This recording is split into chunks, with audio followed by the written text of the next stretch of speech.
pa lamang po ako, ay marami na akong kababalaghang naranasan. Ang tinutukoy ko pong mga karanasan ay tungkol sa mga maligno, pati na rin sa mga masasamang espiritu, tulad ng babaeng nakasuot ng blusang itim. At ang pinakahuli ay ang karanasan ko ukol sa aswang. Sa amin pong bakuran ay may malaking puno ng mangga sa gawing harapan. Sa gawing likuran naman ay may malaking puno ng akasya. Nagsimula po akong makaranas ng mga kababalaghan noong 7 taong gulang ako. Galing po kami noon mula sa pamilihang bayan. Nauuna ako noon sa aking mga magulang sa paglakad. Mula po kasi sa kalsada ay may lalakarin pa papunta sa amin. Pagpasok ko sa aming bakuran ay bigla na lamang may sumilip sa likod ng puno ng mangga na isa iyong maitim na nilalang.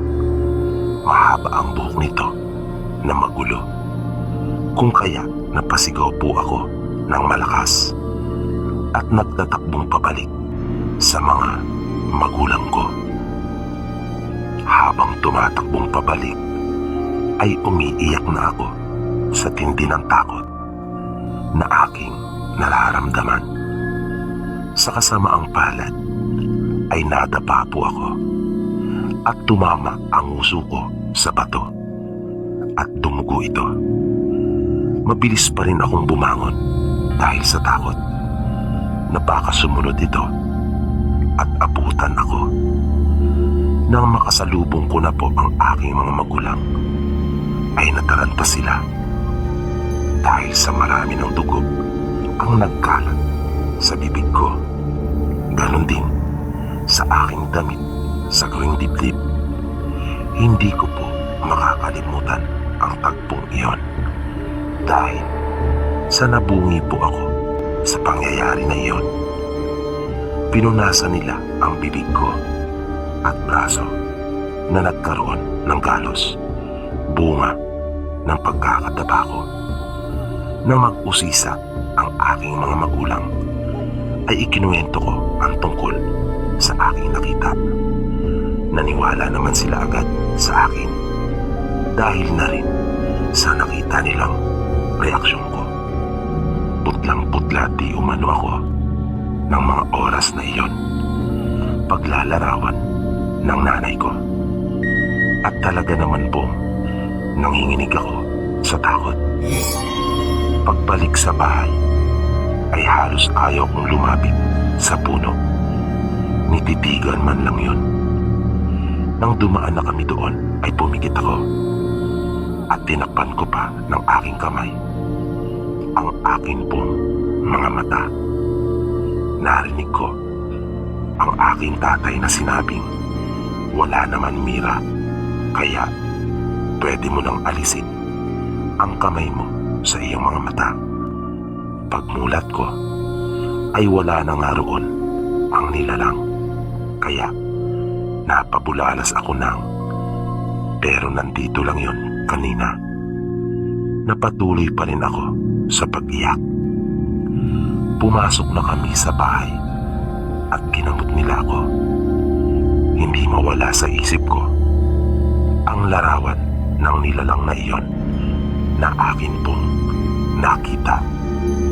Paulit-ulit na bumabalik sa alaala ko ang mukha nito at nanlilisik nitong mga mata. Nang kakain na kami ng tanghalian at magkakaharap na sa pagkainan ng araw din pong iyon, ay bigla po akong nakaamoy ng mabango, bagong lutong ulam. Nagtaka po talaga ako dahil sa iba naman po ang nakahain na niluto ng nanay ko na nasa aming lamesa. Magtatanong pa sana ako sa kanila, ngunit naunahan ako ng tatay ko at sinabing kakain na. Pagkatapos naming kumain, ay naupo ako sa bangko sa aming pinakasala at parang pagod na pagod ako. At hindi ko na namalayang nakatulog na pala ako dahil nang magkamalay ako ay nasa kwarto na at naririnig ko ang boses ng aking tatay na parang may kinakausap ito sa labas. Kung kaya, bumangon po ako at napasilip upang alamin kung sino ang kanyang kausap. Agad kong napansin na hapon na pala nang mapatingin ako sa bintana. Pagtungaw ko, ay laking gulat ko nang aking malaman kung sino ang kaharap niya na kinakausap. Iyon ang nilalang na nakita ko. Pero hindi na ako nakaramdam ng matinding takot. Hindi katulad nung una ko itong makita. Dahil na rin siguro sa kausap siya ng tatay ko. Napaisip ako. Sa takbo kasi ng kanilang usapan ay tila matagal na silang magkakilala. Napaminsan-minsan pa nga ay nagkakatawanan pa sila. Kinagabihan nang naghahapunan na kami ay narinig ko ang pagkakalansingan ng mga kutsara at tinidor. Ganon din ang mga platong yari sa lata. At narinig ko ang aking tatay na nagsabing kumain na raw ako. At ibinaling ko na ang aking atensyon sa pagkain na sa aming hapag. Habang kumakain ay may gumugulo sa isip ko. Nasusulyapan ko ang tatay at nanay ko na paminsan-minsan ay tumitingin sa akin. Ngunit tahimik lang sila na parang pinagmamasdan nila ako. Kaya hindi na ako nakatis pa. Tinanong ko na sa tatay ko ang tungkol sa nilalang at bakit kausap niya ito. Sinabi ng tatay kong matagal na raw niya itong kaibigan. Binata pa lamang siya. Kinausap niya ang kanyang kaibigan upang ipaalam ang nangyari sa akin dahil sa pagpapakita niya. At panay nga di umano ang paghingi nito ng dispensa. At sinabing hindi nito sinasadya. Hindi daw kasi niya inaasahang ganoon katindi ang aking magiging reaksyon. Nagpatuloy po ang pagpapakita sa akin ng kaibigan ng tatay ko na noong huli po ay nasanay na rin ako. Maliban po sa kaibigan ng aking tatay ay madalas pa akong makakita ng iba pang mga nilalang sa paligid ng aming bahay. Ang isa pang hindi ko makakalimutan na tumatak talaga sa aking isipan ay nang makakita ako ng isang babaeng nakasuot ng blusang itim. Galing ako noon sa aming paaralan. Ang edad ko po ng mga panahon na iyon ay magsasampung taong gulang. Inutusan ako ng nanay ko na kumuha ng talbos ng kamote nang bigla akong natigilan. Hindi na ako nakagalaw pa sa aking kinatatayuan. Pakiramdam ko ay nanigas ang buo kong katawan. Wala ring lumalabas na anumang kataga sa bibig ko na kahit na nga ng mga oras na iyon ay tinatawag ko na ang nanay ko. Nakita ko po kasi ang babae na nakasuot ng kulay itim na damit na parang bumalik ako sa panahon ng mga Kastila. May mga 5 dipa ang layo niya mula sa malaking puno ng akasya na nasa likuran ng aming bahay. At ito ay nakatitig sa akin. Hindi naman matalim ang pagkakatitig niyang iyon sa akin.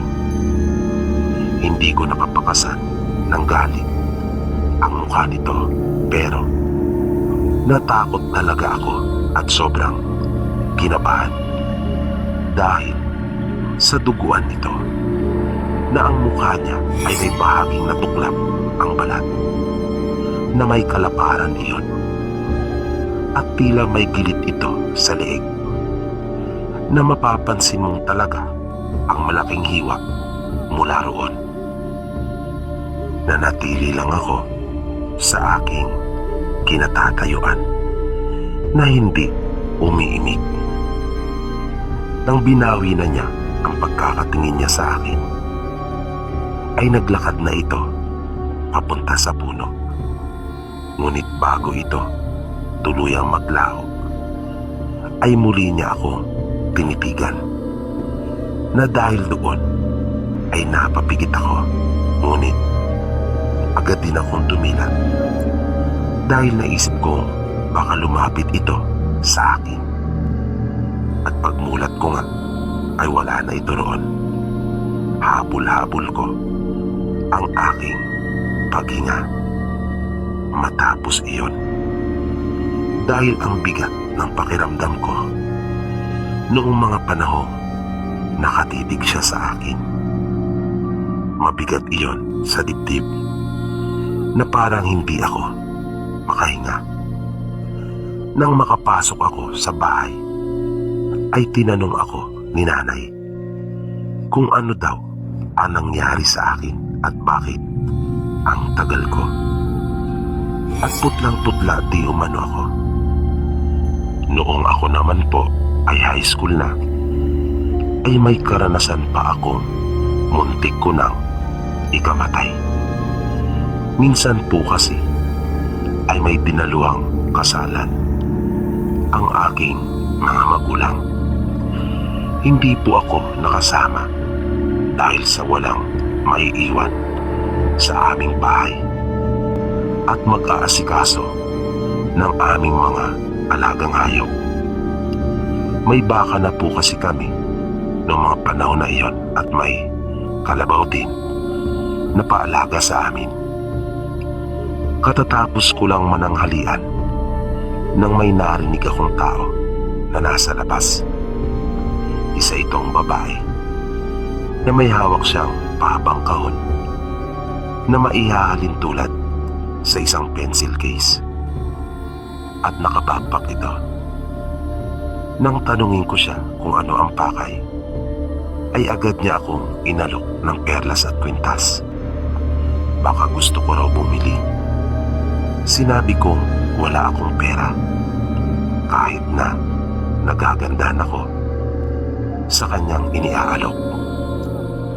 Makailang ulit pa niya akong kinumbinsi. Sinabi kong estudyante pa lamang ako, kaya sinabi niyang sabihin ko raw sa aking mga magulang na bilhin iyon para sa akin. Sinabi ko sa babae na wala akong kasama. Wala ang aking mga magulang. Nag-iisa lang ako. Kaya wala talagang paraan na pwede mangyari ang gusto niya.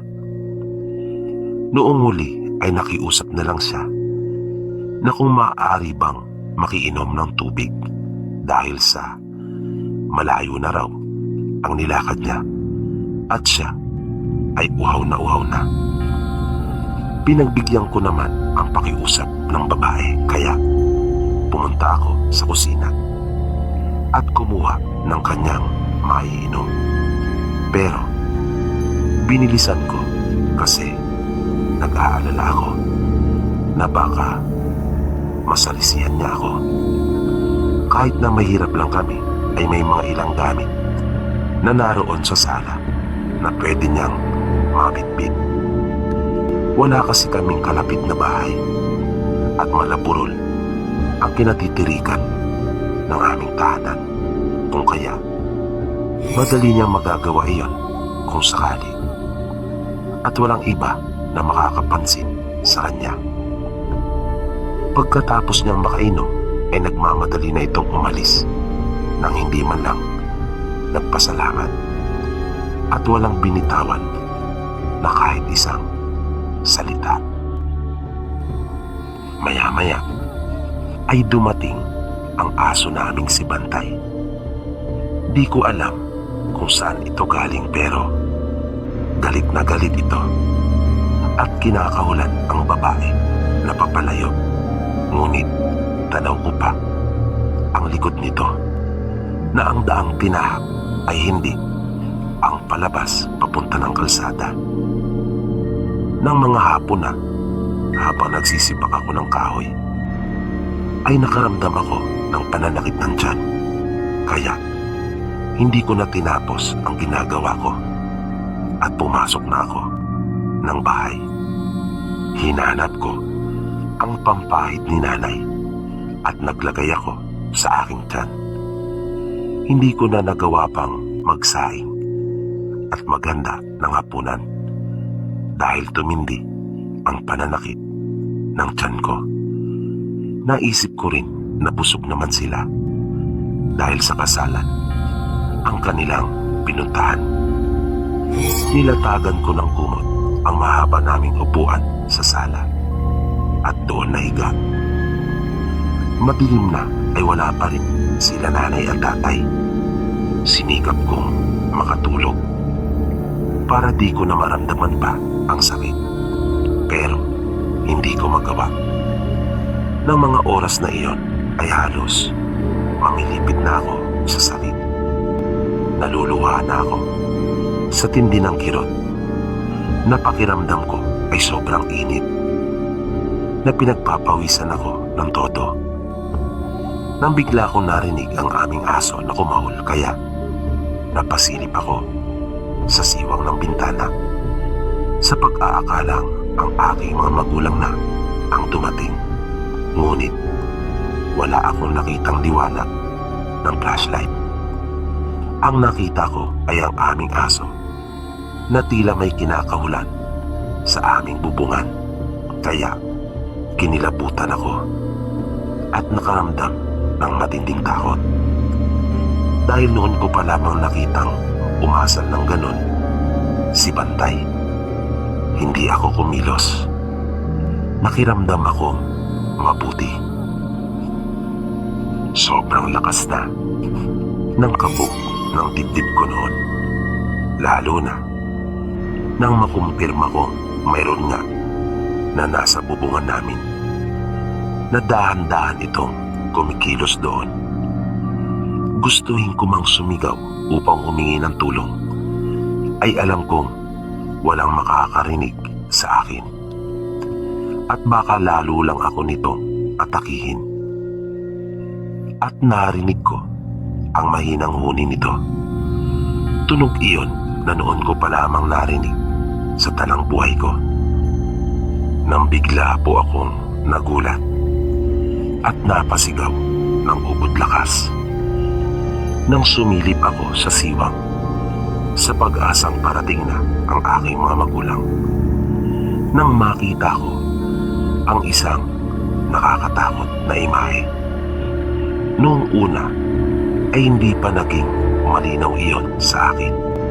Pero nalaman kong isa iyong mukha pagkat ang mata kaagad nito ang nakatawag ng pansin sa akin.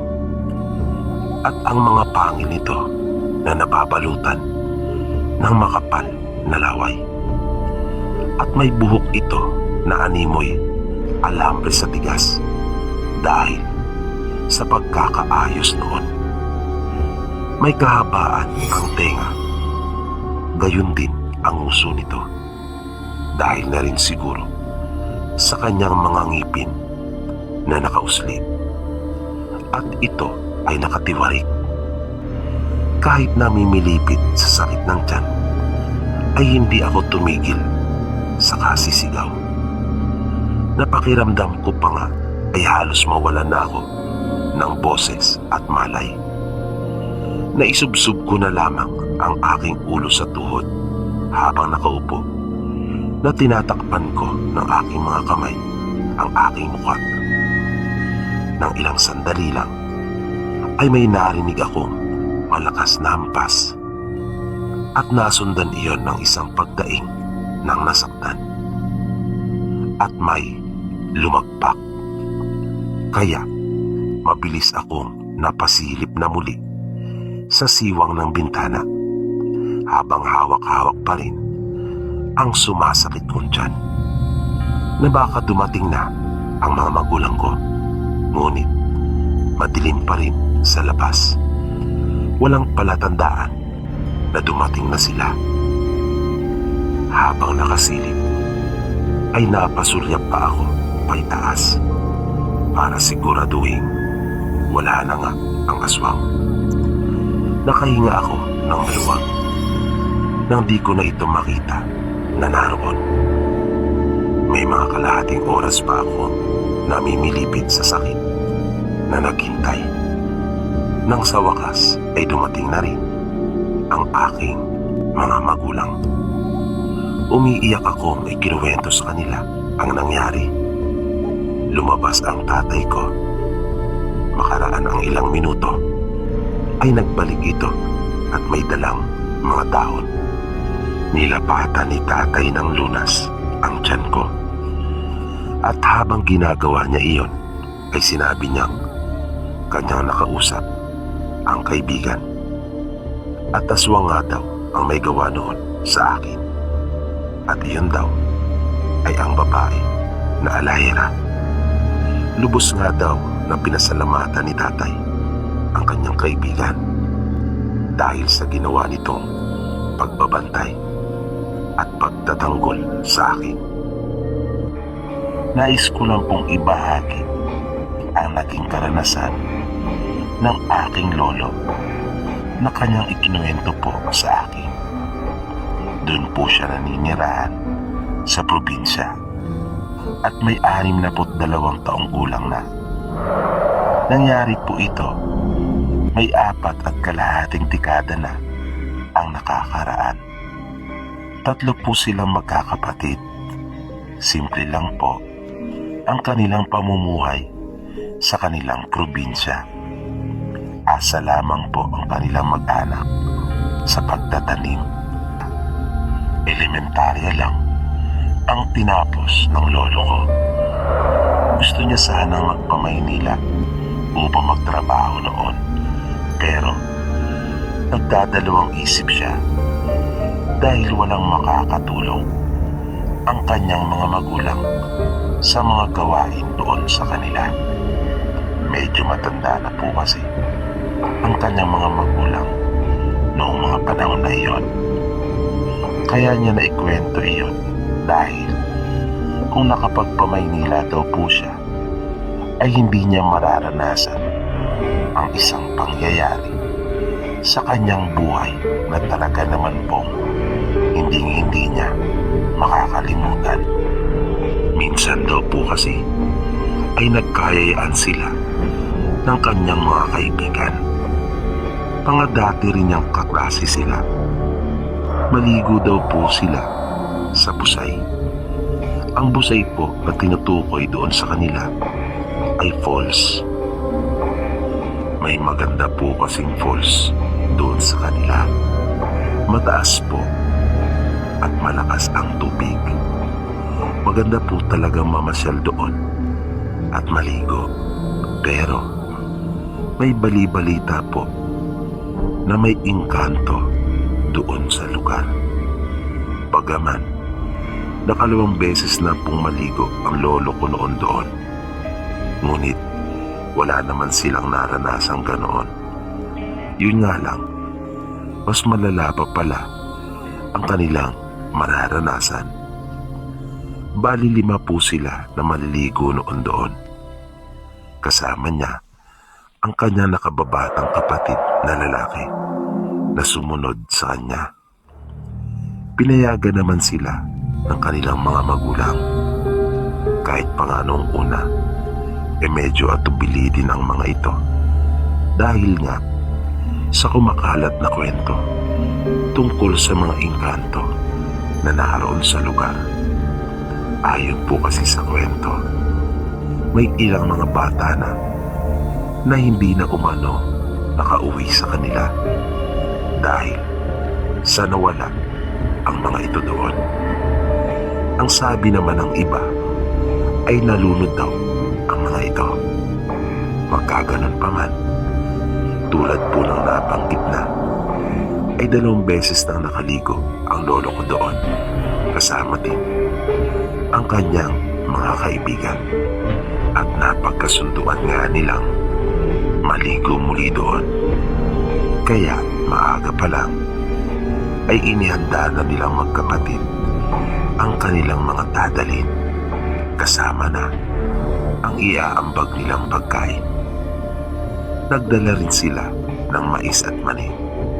Nagbitbit na rin sila ng ilang pirasong daing at bigas.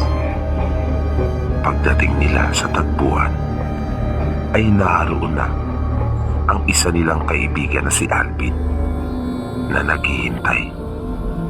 May kalayuan ang busay na pupunta nila. Halos 2 oras na lakaran. Wala naman kasing masasakyan papunta doon dahil sa nasa bundok ito. Ilang minuto pa silang naghintay bago dumating ang 2 pa nilang kasama. At sinimulan na nila kaagad ang paglalakad para maaga nilang marating ang busay. Sa daan ay masaya pa silang nanguha ng mga bayabas. Pasado 8:00 na nang dumating sila doon. Pumili lang sila ng magandang lugar na paglalagyan ng kanilang mga gamit at pagkatapos ay agad na silang lumublog sa tubig. Masaya silang lumangoy sa malamig na tubig ng lawa ng busay. Wala silang tigil at halos hindi maawat sa kulitan at tawanan. Nang mapansin nila na tirik na ang araw, ay saka pa lamang sila humintong sandali sa paglangoy at nagpasyang kumain. Matapos nilang kumain, ay nagpahinga lang silang sandali at bumalik na rin kaagad sa paliligo. Dahil sa kanilang kasiyahan, ay hindi nila namalayan ang oras. Parang ang bilis talaga dahil nabitin pa rin sila sa paliligo. Kaya umahaw na rin sila. Dahil nga sa naisip nilang malayo pa ang kanilang uuwian. Nang inihahanda na nila ang kanilang mga gamit, ay may napansin ang kaibigan nilang si Alvin na tao. Siya ang unang nakakita dito at napalingon lang ang kanyang mga kasama nang naibulalas niyang may tao. Malayo pa ito sa kanila at halos di pa nila matanaw ang muka ay bumati na sila ng magandang hapon.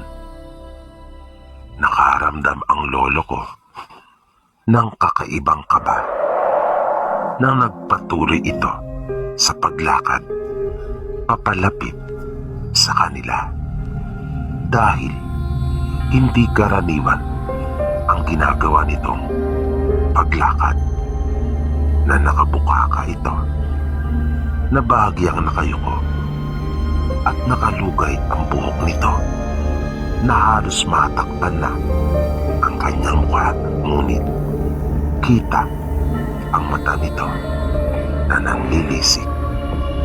Sinabi ng lolo ko sa kanyang kapatid at kanila Alvin na kanila nang bilisan at umalis na sila. Na agad din naman nilang naintindihan ang ibig niyang sabihin. dahil sila man ay hindi na rin komportable noong mga panahon na iyon. Kinakabahan na rin sila, kaya mabilis na nilang dinampot ang kanilang mga dala at umalis.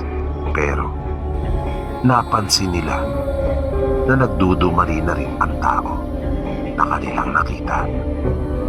At nang mapasulyap sila, ay may nakita pa silang isa pa na kasama ito na nakasunod, na parang mas agresibo ito dahil nakita nila na ikinukumpas-kumpas pa nito ang isa niyang kamay, habang ang isa naman ay may hawak na itak at umiiling-iling pa habang mabilis na papalapit sa kanila. Hindi na sila nagpatumpik-tumpik pa. Nanakbo na at talaga namang kumaripas. Sa takot ay hindi na nila alintana ang daan.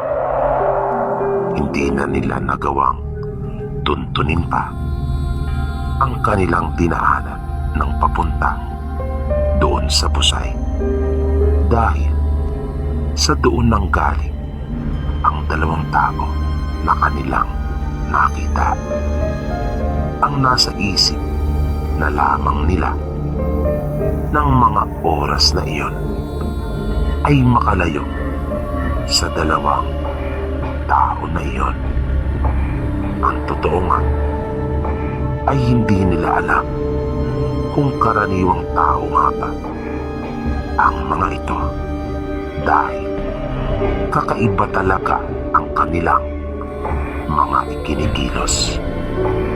Ayon kasi sa lolo ng lolo ko, mga bagong yanggaw daw ang mga kumikilos ng ganoon, dahil mas mga agresibo di umano ang mga ito.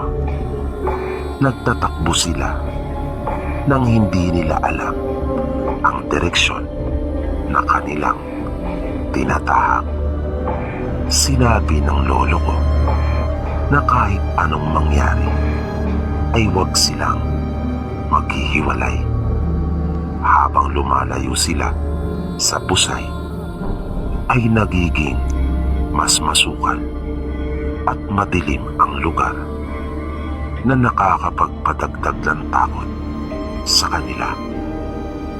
May nakita pa silang bahay na nakasara ang pinto at bintana. Malayo pa ay nagtawag na sila, ngunit wala silang narinig na anumang sagot, kaya nagpasya na silang wag nang magtuloy at pumasok sa bakod. At kahit hindi sila pumasok sa bakuran ng nasabing bahay, ay napansin nilang lahat ang masangsang na amoy mula roon. Kaya nagpatuloy sila sa pagtakbo. Ang nasa isip nila ay bahala na. Ang mahalaga ay makalayo at hindi maabutan ng mga umahabol sa kanila. Nang mga ilang metro na ang layo nila mula sa bahay, ay nakita nila ang dalawa na naroon at hindi na sumunod sa kanila. Nakita pa nila na ikinakampay ng isa ang kamay nito. Dahil sa hapon na, ay mas nagmadali sila. Naisip nilang lalong delikado kapag inabutan sila ng dilim sa daan. Lalo pa nga at wala silang dala na kahit anumang ilaw. Nang biglang napasigaw ng ubod lakas ang kapatid ng lolo ko, na ikinagulat nilang lahat. Ngunit nakahinga sila ng maluwag nang malaman nila ang dahilan ng kanyang pagsigaw, na kanya pang itinuro iyon sa kanila. Bagaman malayo, ay tanaw kasi ang dalawang malaking puno ng mangga na nasa itaas ng bundok, na may katabing malaking bato. Dahil doon ay mayroon na silang gabay. Matutukoy na kasi nila kung saan banda ang lugar ng kanilang bahay. Ngunit hindi doon natapos ang lahat, dahil mas nakakapanindig balahibo ang kanila pang nalaman. Sa unahan kasi ay may nakita silang bahay. Nag-aagaw na ang liwanag at dilim ng mga panahon na iyon. May nakita silang usok na nagmumula sa pinakadapog ng bahay, kaya naisip nilang may tao doon. Bago pumasok sa bakuran ay nanawag na sila, at di nga sila nagkamali, dahil sa may lumabas na isang babae na halos kaidaran lang nila, at maya-maya ay isang matandang lalaki naman ang nakasunod dito. Agad silang nagmagandang gabi dito. Unti-unti nang kumakalat kasi ang dilim ng mga oras na iyon. Sumagot naman ang mga ito at nagmagandang gabi din sa kanila. Nakiusap sila na kung maaari bang makituloy. Noong una ay napansin nilang tila tubili pa ang babae. Marahil dahil sa napansin niyang puro sila mga lalaki, ngunit narinig nila ang matandang lalaki na sumagot at pinatuloy sila. Abot-abot ang pasasalamat nila sa matanda, dahil sa pinagbigyan niya ang kanilang pakiusap. Pagkaupo nila ay agad na nagtanong ang matanda kung saan sila galing. Kaya sinabi nilang naligo sila sa Busay. Sunod na itinanong ng matanda kung taga saan sila, na agad naman nilang sinagot. Nang biglang sabihin nito at itanong na kung may nakita ba raw silang hindi pangkaraniwan. Kaya nagkatinginan sila at sinabi, meron po. Sinabi ng matanda na halata daw kasi sa mga kilos at pagmumukha nila. Saad pa ng matanda ay maswerte daw sila at hindi inabutan ng mag-asawa, na ayon pa sa kanya ay mga mababangis daw talaga at walang awa. Sumagot ang lolo ko at sinabi ang ibinahagi sa kanya ng kanyang lolo. Hindi sumang-ayon sa kanya ang matanda nang sabihin niyang bagong yanggaw na aswang ang mag-asawa. Sinabi nitong matagal ng aswang ang mag-asawa. Sabi pa ng matanda, ito daw ang dahilan ng mga nababalitang nawawala sa Busay. Kaya napabulala silang totoo pala ang mga kwentong kumakalat. Sumagot ang matanda at sinabing oo, ngunit hindi daw engkanto ang may kagagawan tulad ng mga kumakalat na napapabalita, kundi ang mag-asawa. Kaya hindi na raw nakikita ang mga ito ay dahil kinukuha at kinakatay. Kung saan daw ibinabaon ang mga buto ay iyon ang hindi niya alam.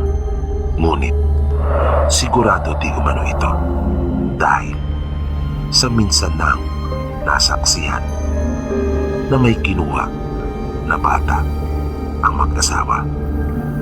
Wala nga lang daw siyang lakas ng loob na manghimasok dahil sa nag-aalala siya para sa kanyang apo.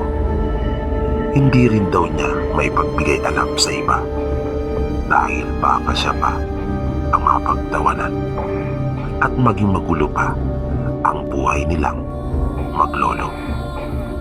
Nakiusap sila na kung maaari bang makahingi ng kahit isang bote ng gin na gaas para may magamit silang ilaw sa kanilang pag-uwi, na kanila na lamang iyong ibabalik at papalitan.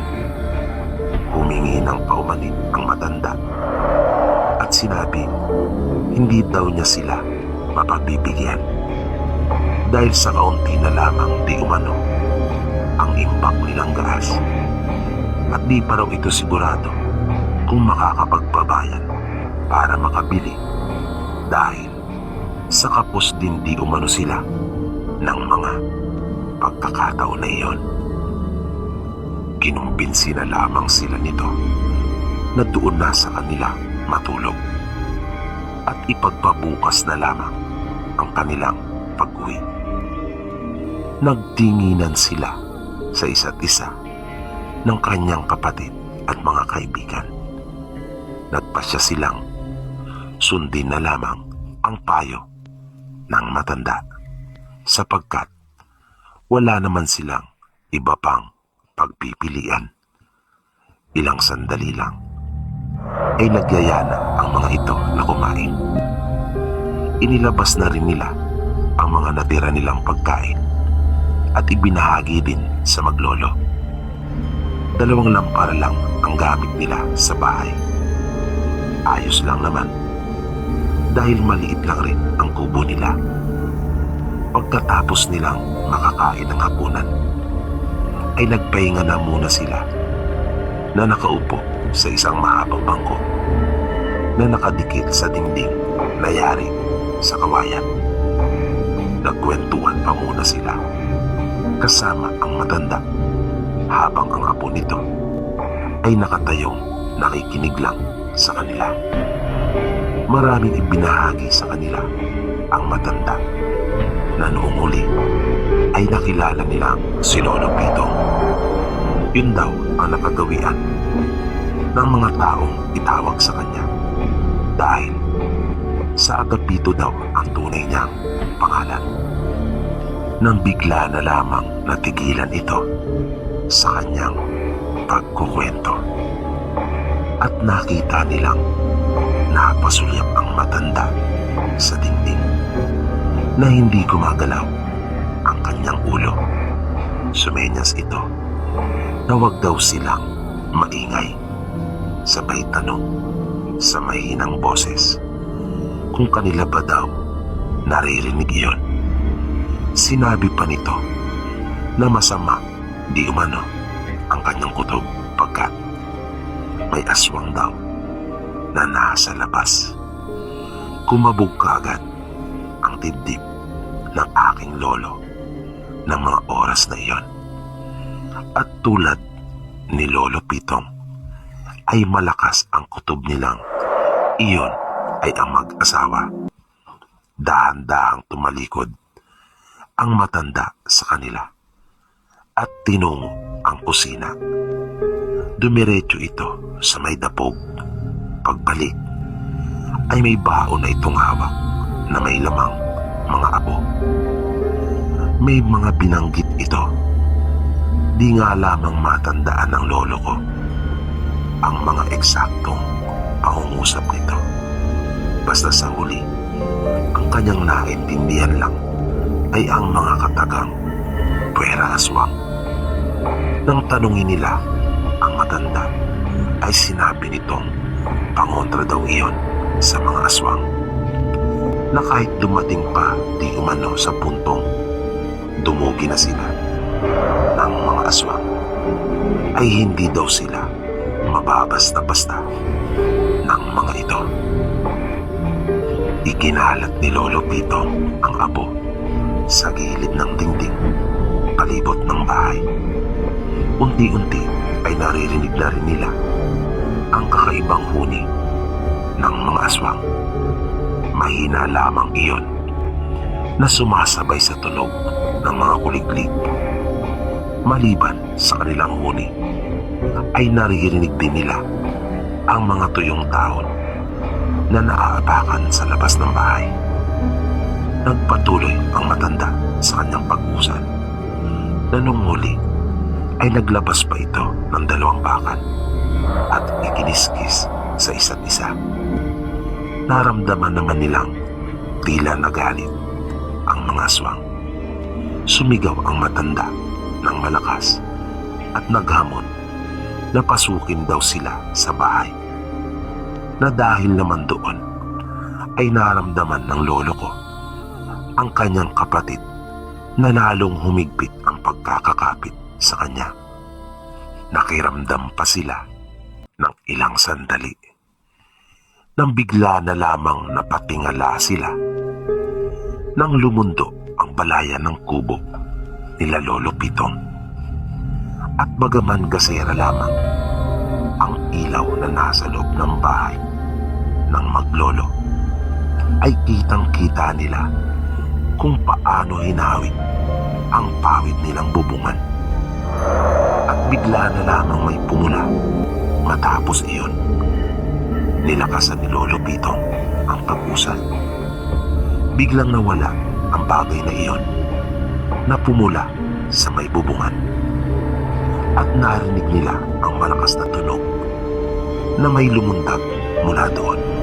Maya-maya ay nakita nilang binitawan na ni Lolo Pitong ang kanyang hawak na 2 bakal. Nawala na rin ang huni ng mga ito. Sinabihan niya kami na maaari na raw kaming matulog dahil umalis na ang mga ito. Kaya inilatag na namin ang banig na iniabot sa amin ng kanyang apo at magkakatabi na kaming nahiga. Nang mga madaling araw na ay nakaramdam ako ng matinding ginaw, kaya kinapa ko ang kumot. Nang wala akong makapa ay napamulat ako.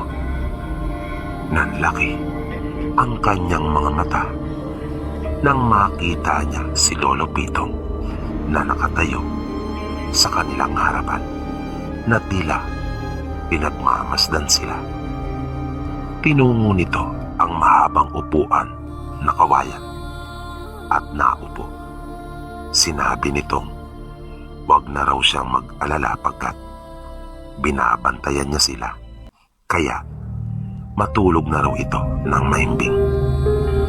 Kinaumagahan ay mataas na ang araw nang magising ang lolo ko. Nakita niya silang nagkakapina ng sinangag na bigas. Matapos iyon ay nagpaalam na sila kay Lolo Pitong at sa apo nito. Lubos ang kanilang pasasalamat sa ginawa nitong kabutihan para sa kanila. Pagdating nila ng kanilang tahanan ay alalang-alala sa kanila ang kanilang mga magulang. Akala daw kasi nila ay kung napaano na sila. Sinabi naman nila na totoo ang kumakalat na balita tungkol sa busay, ngunit hindi maligno o engkanto ang may gawa, kundi ang mag-asawang aswang. At kanilang ikinuwento ang kanilang mga naranasan.